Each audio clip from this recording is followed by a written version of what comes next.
தொடர் மழை காரணமாக தமிழகம் முழுவதும் பல்வேறு அணைகள் நிரம்பியுள்ளன. இதனால் அணைகளின் பாதுகாப்பு கருதி உபரி நீர் வெளியேற்றப்பட்டு வருகிறது. சென்னையின் முக்கிய குடிநீர் ஆதாரமாக திகழும் செம்பரம்பாக்கம் ஏரி அதன் முழு கொள்ளளவை நெருங்கியுள்ளது. இதன் காரணமாக இன்று காலை நிலவரப்படி வினாடிக்கு 6498 கன அடி வீதம் நீர் வந்து கொண்டிருக்கிறது. எனவே முன்னெச்சரிக்கை நடவடிக்கையாக அடையாற்றின் வெள்ள தணிப்புக்காக செம்பரம்பாக்கம் ஏரியில் இருந்து வினாடிக்கு 1000 கன அடி வீதம் நீர் வெளியேற்றப்பட்டு வருகிறது.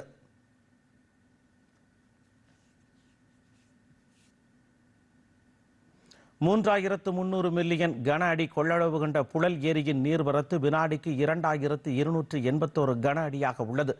எனவே முன்னெச்சரிக்கை நடவடிக்கையாக ஏரியில் இருந்து 500 கன அடி வீதம் உபரி நீர் வெளியேற்றப்படுகிறது.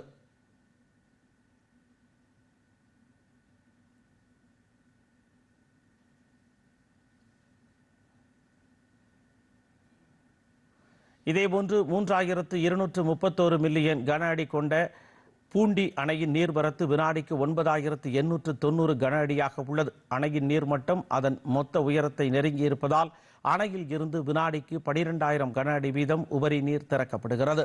இந்த நீர்நிலைகளில் நீர்வரத்து தொடர்ந்து அதிகரிக்கும் பட்சத்தில் கூடுதல் உபரி நீர் வெளியேற்றப்படும் என முதற்கட்ட அபாய எச்சரிக்கை விடுக்கப்பட்டுள்ளது.